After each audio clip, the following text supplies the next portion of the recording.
Assalamualaikum warahmatullahi wabarakatuh. Hari ini Ana akan mereview atau mereact ya video-video yang lagi viral banget ya. Ana lihat nih lagi viral banget dan memang beberapa kali Ana di tag sama followers untuk mereview video ini. Jadi ada salah seorang artis di Indonesia yang terkenal luar biasa sedang membangun rumah, tapi rumahnya sampai 8 bulan itu nggak jadi-jadi gitu.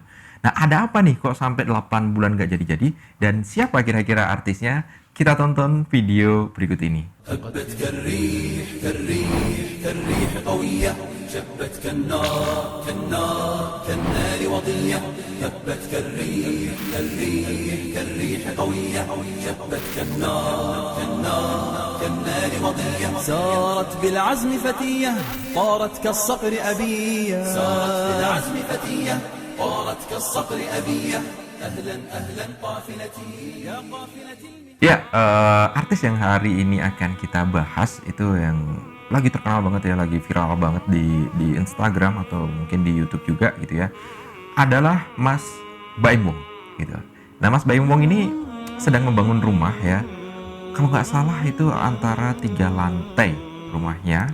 Terus kemudian beliau di cuplikan-cuplikan yang pernah Anda lihat di Instagram gitu ya, itu beliau menyampaikan sudah keluar uang banyak gitu ya, per minggu itu keluar kalau nggak salah puluhan juta untuk bayar tukang, tapi ternyata sampai 8 bulan itu rumahnya nggak jadi-jadi gitu, bahkan masih tanah gitu, kolom pun belum ada, struktur belum ada gitu ya, sehingga beliau kemudian datang membuat video tentang rumah ini dan akhirnya beberapa teman-teman di Instagram itu nge-tag Ana untuk Mas coba dong direview dong rumahnya Mas Baim gitu ya. Apakah ada yang salah atau apakah ada yang kurang? Barangkali nanti bisa membuat teman-teman yang nantinya mau bangun rumah itu belajar dari kesalahan Mas Baim Wong gitu. Karena Mas Baim Wong pun merasa bahwa waduh bangun rumah itu ternyata mahal gitu ya. Lebih baik beli rumah baru aja gitu kalau daripada ngebangun gitu. Nah, review kali ini Ana akan mengambil dari sudut pandang dari kacamata Ana sebagai seorang kontraktor gitu ya. Jadi kita mengambil sudut pandang dari seorang kontraktor di mana letak kesalahan-kesalahan yang dilakukan oleh Mas Baim ataupun kontraktornya ataupun yang lain, dan nanti harapannya teman-teman ketika mau ngebangun rumah gitu ya, itu teman-teman setidaknya tidak melakukan kesalahan-kesalahan yang sudah dilakukan oleh Mas Baim gitu ya. Karena kalau Mas Baim kan duitnya banyak gitu ya. Gimana kalau nanti kita yang ngebangun rumah salah dikit, waduh pusingnya luar biasa gitu. Makanya jauh sebelum melakukan kesalahan kita coba untuk belajar dulu bagaimana cara membangun rumah yang benar. Kita lihat videonya dulu ya. Jadi nanti setiap video akan kita kasih saran. Begini terus ya, belum ini ya, baru datang juga ya. Jadi nanti ini katanya Pak, apa gambarnya ini dia batasnya bangun existing ya Pak. Ini perlu dibongkar, kayaknya perlu dibongkar gitu. Nah, Ana nggak tahu bapak ini siapa ya. Sepertinya pemborongnya ya. Yang karena nggak disebutin ya di awal ini siapa bapak ini. Sepertinya pemborongnya.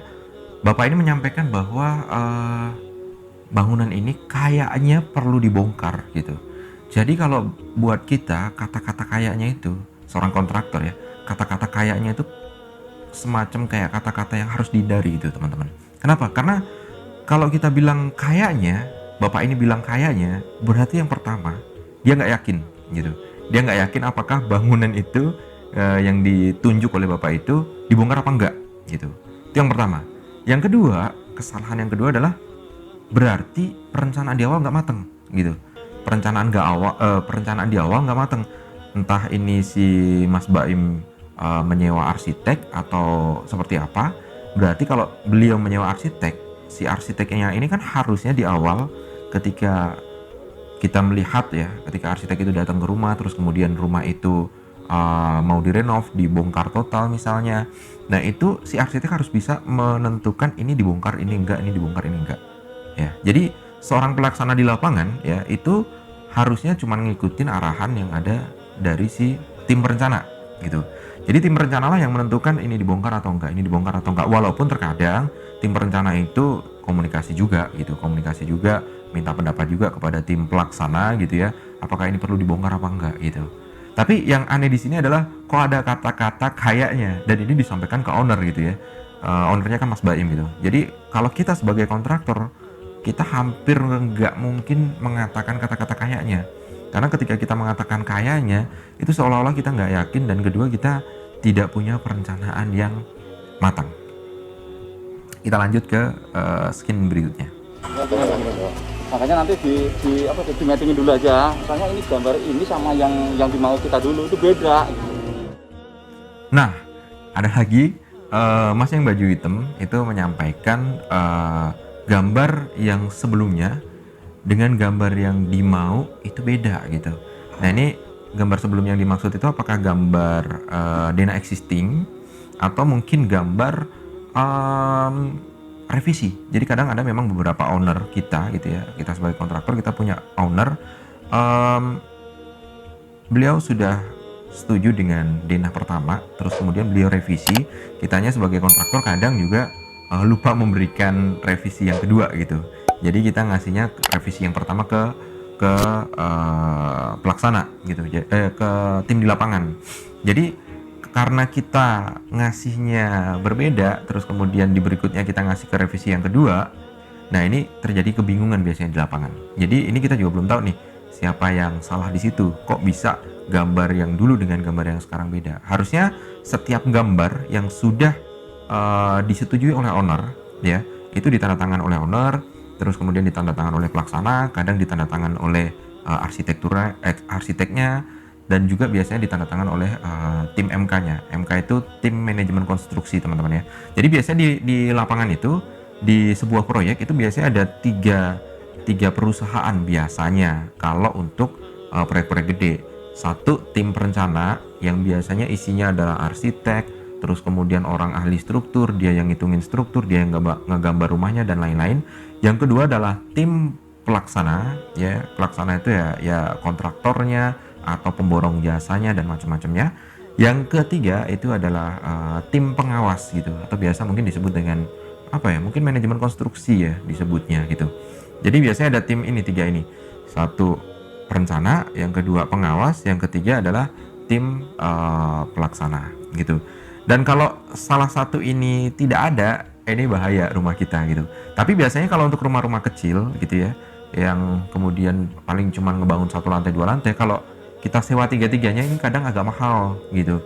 Jadi buat teman-teman yang mungkin ngebangun rumah 1 lantai 2 lantai nggak perlu tiga-tiganya, pilih aja kontraktor yang dia bisa menyediakan tiga-tiganya gitu. Tapi ketika memilih kontraktor yang bisa menyediakan tiga-tiganya, kadang nggak fair gitu, karena si pengawas ini biasanya ngawasin pekerjaan dari si pelaksana. Jadi kalau ada kesalahan, ya si pengawas ini yang akan menyampaikan ke owner, ini loh salah ini, salah ini, salah ini. Tapi kalau ternyata antum menyewa jasa kontraktor yang ketiganya dilakukan oleh kontraktor itu, ya bisa aja nanti kontraktor itu nakal gitu. Jadi ada kesalahan didiemin gitu. Maka itu pentingnya teman-teman ketika mencari seorang kontraktor atau sebuah perusahaan kontraktor, itu cari yang benar-benar amanah yang pertama. Yang kedua, cari yang memang benar-benar profesional gitu. Gimana cara melihat kita keprofesionalitasan si kontraktor gitu ya? Antum bisa lihat dari portfolio proyeknya, antum bisa kunjungan ke contoh-contoh proyeknya, antum bisa datang langsung ya, Mas saya mau lihat proyek yang sedang dikerjakan oleh perusahaan Bintoro misal, bisa nggak saya kunjungan ke proyek antum misalnya. Kalau kita di Bintoro selalu menyediakan waktu dan tempat untuk kalau antum mau datang ke proyek kita gitu. Jadi kalau antum mau bangun rumah, pengen lihat hasil kualitas kita, yuk kita ajak ke beberapa proyek kita. Ada proyek kita di Jakarta, Bogor, dan Tangerang, Depok, Bekasi, itu kita biasanya welcome untuk antum datang ke tempat kita gitu. Jadi itu penting banget teman-teman. Harus ada 3 ya, ingat, kita ulangi lagi, harus ada 3. Tim perencana itu arsitek yang ngegambar rumah dan ngitung struktur. Tim pelaksana itu kontraktornya yang ngebangun rumahnya. Biasanya ada strukturnya, ada mandor lah, ada kontraktornya, ada mandor, ada tukang, ada connect dan lain-lain. Dan yang ketiga yang nggak kalah penting adalah tim pengawas gitu. Jadi kalau antum sudah kasih ke kontraktor, kemudian nggak ada yang ngawasin, ini bahaya gitu. Ini bahaya banget karena bisa jadi kontraktor-kontraktor itu pada nakal gitu. Dan hampir stigma orang masyarakat Indonesia ya, 90% kontraktor itu nakal gitu. Dan nanti akan buatkan video tentang apa aja yang kemungkinan dilakukan oleh para kontraktor-kontraktor nakal. Di gambar strukturnya tidak muncul, Pak. Di gambar arsiteknya itu di belakang ternyata. Ya, Bapak ini menyampaikan juga bahwa di gambar struktur itu tidak ada gitu. Gambar struktur tidak ada, ini gambarnya harusnya ada di belakang. Bapak ini menyampaikan seperti itu. Nah, ini kita sebagai owner itu akan ada dua kemungkinan gitu.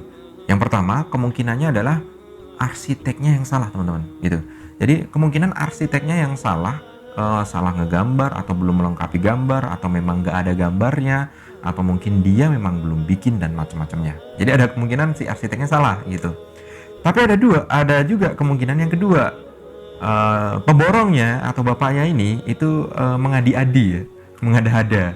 Jadi bapaknya mengada-ada, sebenarnya ada gambarnya gitu, tapi untuk mereka defense. Jadi gini, teman-teman, kalau nanti langsung direct memperkerjakan tukang, baik itu mandor, tukang kenek dan lain-lain, hampir kebanyakan tukang-tukang itu suka mengada-adi gitu, mengada-ada ya maksudnya ya. Jadi suka mengada-ada atau dia untuk ngedefense dirinya dia gitu. Padahal dia salah gitu. Padahal dia salah, tapi dia suka mengada-ada. Kadang juga ada tukang-tukang itu yang kemudian kita kasih tahu, ini loh yang benar seperti ini, tapi mereka tukang tuh bilang, enggak, menurut pengalaman saya seperti ini gitu. Jadi mereka bekerja berdasarkan pengalaman dia, padahal kita bekerja berdasarkan SOP gitu. Kita lanjut lagi ke video berikutnya. Saya baru sekarang ngebongkar kayak begini dari nol. Pusing juga. Kalau saja saya, bagi kalian yang baru mau bikin rumah atau nggak beli rumah, beli udah jadi aja. Ya, Mas Baim menyampaikan bahwa buat kalian lebih baik beli rumah yang sudah jadi aja gitu, daripada bangun dari nol, karena akan sangat mahal sekali gitu. Jadi statement ini tuh ada benarnya, ada salahnya juga gitu.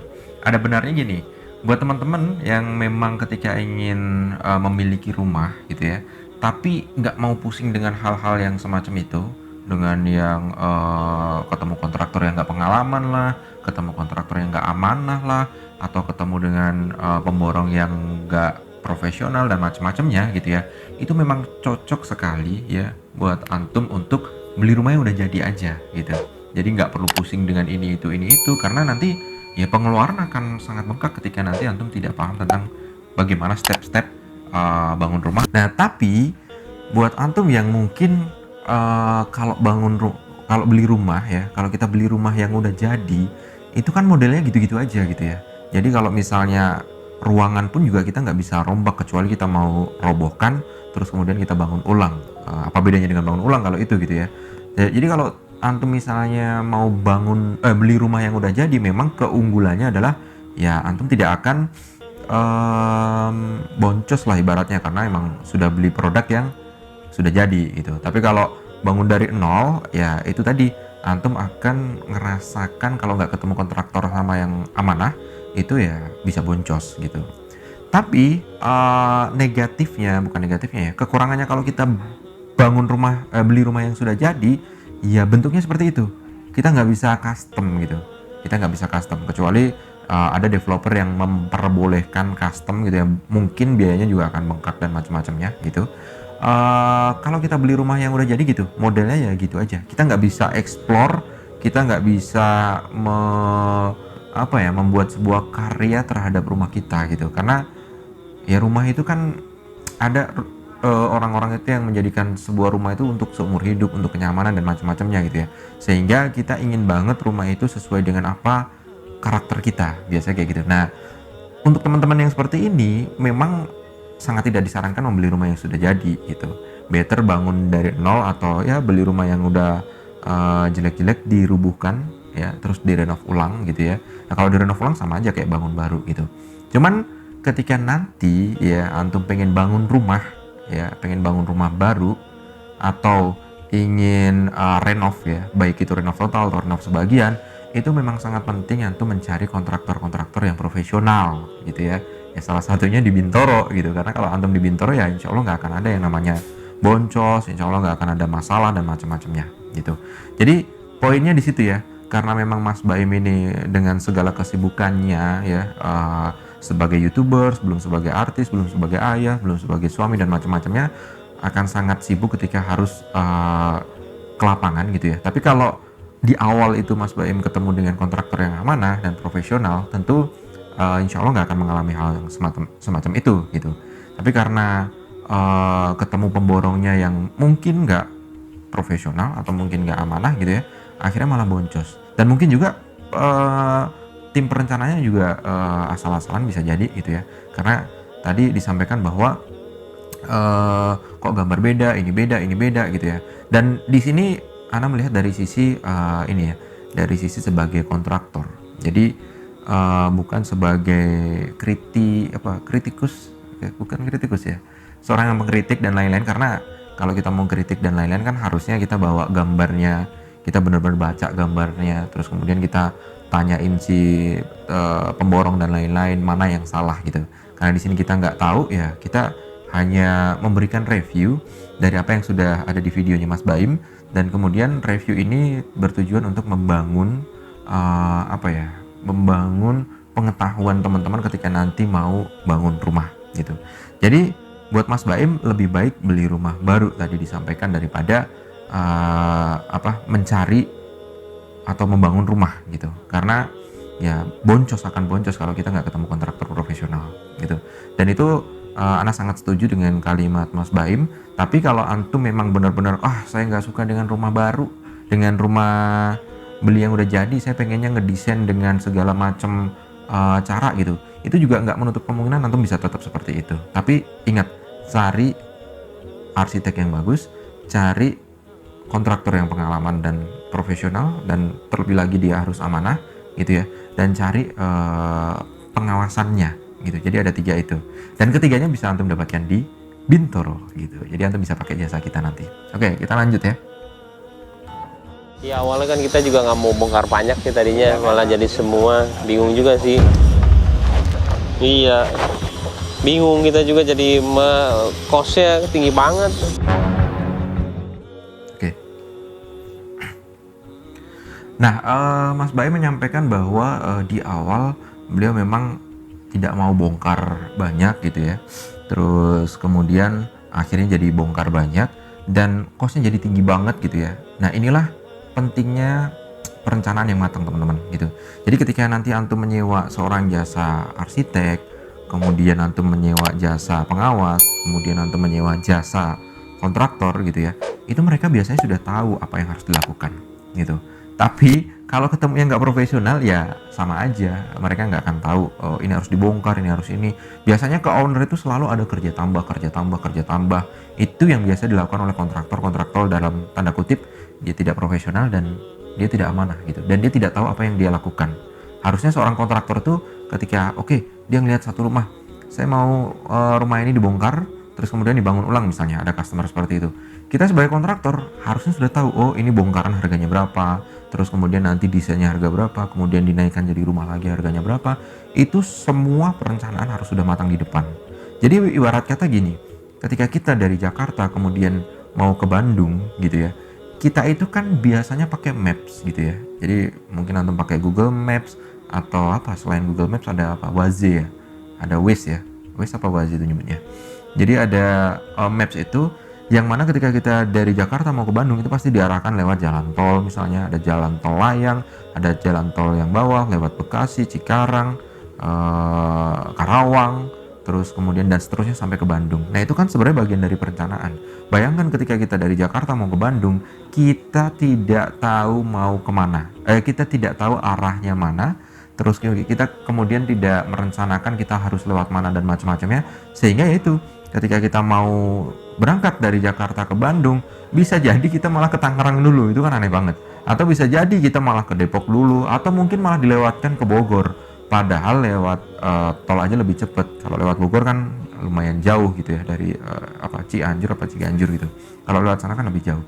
Nah itulah yang kita sebut dengan perencanaan matang, itu harus matang banget itu. Sebuah perencanaan di awal itu harus matang banget, harus jelas banget. Antum sebagai owner harus bisa memastikan bahwa gambar sudah lengkap belum. Begitu sudah lengkap, schedule udah benar atau belum. Begitu schedule semuanya udah lengkap, biasanya schedule itu munculnya di kurva S ya. Jadi antum mulai pekerjaan di tanggal berapa, selesainya tanggal berapa, itu ada schedule-nya. Terus kemudian spek-spek yang antum minta udah jelas belum? Dari mulai mutu betonnya, pembesiannya dan macam-macamnya itu memang harus sudah jelas di awal. Kalau memang ini sudah, tim perencana sudah selesai, nah RAB dan gambar kerja ya, gambar kerja dan gambar 3D-nya ini kasih kita ke tim pelaksana dan kasih ke tim pengawas gitu. Kenapa kasih ke tim pelaksana? Karena pelaksana itu kalau mau kerja berdasarkan dari gambar kerja.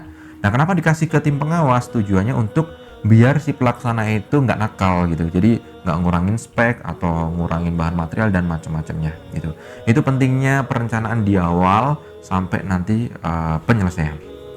Kita next ke video berikutnya.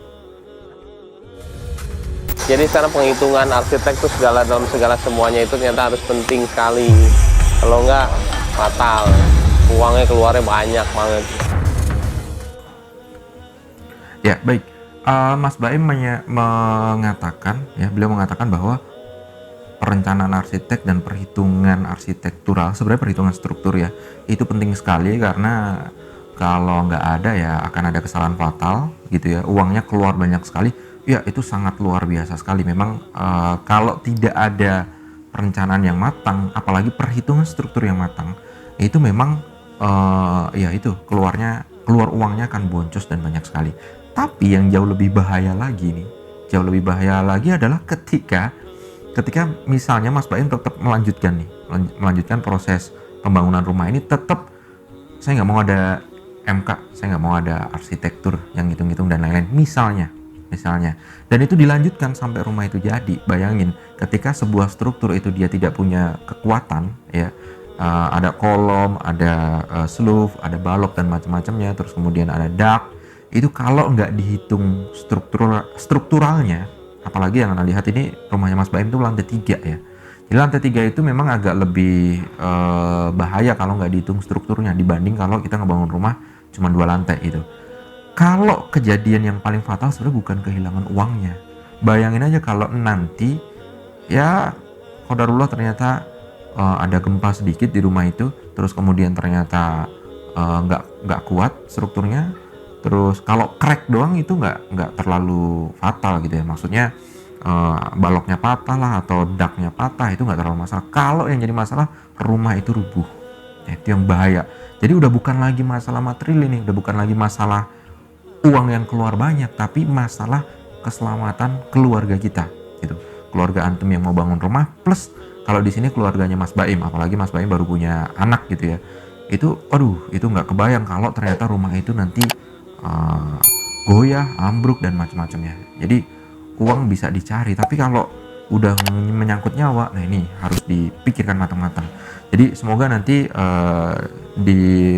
Anda akan ngikutin video-videonya Mas Baim, apakah nanti memang benar-benar sudah ada manajemen konstruksi atau memang sudah benar ditangani oleh profesional, karena ini rumah 3 lantai dan Anda lihat sih besar sekali rumahnya gitu ya. Jadi kalau nanti strukturnya nggak kuat, apalagi nanti interiornya di dalamnya ada banyak interior, dia ada gempa dikit rubuh, itu nggak bisa kebayang kita sebagai kepala keluarga gitu. Kita lanjut ke video berikutnya. Serumit kita pakai beton, harus bikin segala macam gitu ya kan. Nah 1 tahun lah Pak, 1 tahun harusnya ini udah 1 tahun ke depan mudah-mudahan udah selesai gitu. Tapi kita harus finishing yang di bawah sini dulu untuk dia naik Erickson cepat. Nah, bisa dipercepat, kita udah berapa bulan ini? Ya, tadi sudah disampaikan sama bapak-bapak yang kayaknya sih kontraktornya, cuman gak disebut namanya dan gak disebut siapa beliau gitu ya. Beliau menyampaikan rumah itu akan jadi 1 tahun lagi gitu. Dan rumah itu sudah berjalan, tadi disampaikan juga sama bapaknya 8 bulan gitu. Jadi sudah jadi 8 bulan, sudah jalan 8 bulan, terus kemudian bapaknya minta 1 tahun lagi gitu. Hampir 2 tahun teman-teman gitu.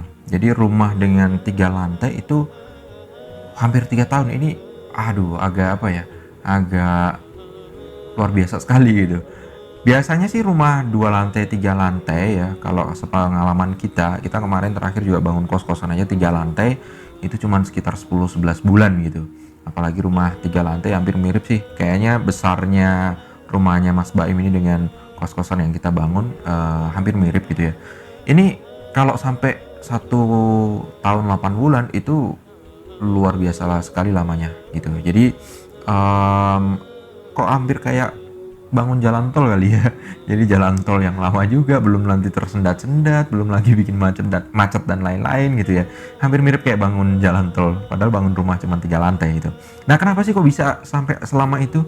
Kenapa bisa sampai ya di awal 8 bulan itu bisa lama banget di awal dan nggak ada apa-apa, nggak terjadi apa-apa? Kalau menurut Ana, kalau udah 8 bulan tuh harusnya kolom-kolom udah jadi, udah ngedak, udah nembok dan macam-macam gitu ya. Karena kita biasanya kalau ngerjain bisa 10 bulan, 11 bulan, bahkan ya rata-rata sekitar 1 tahun lah untuk menyelesaikan itu.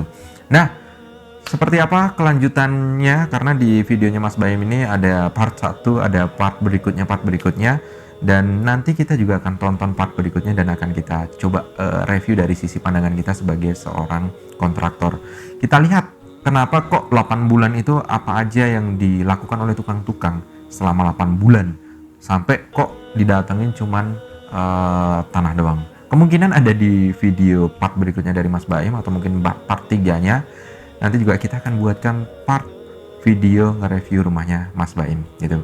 Buat Mas Baim semoga rumahnya cepat selesai, kita doakan, dan kalau memang butuh bantuan dari kita insya Allah kita siap untuk membantu gitu ya.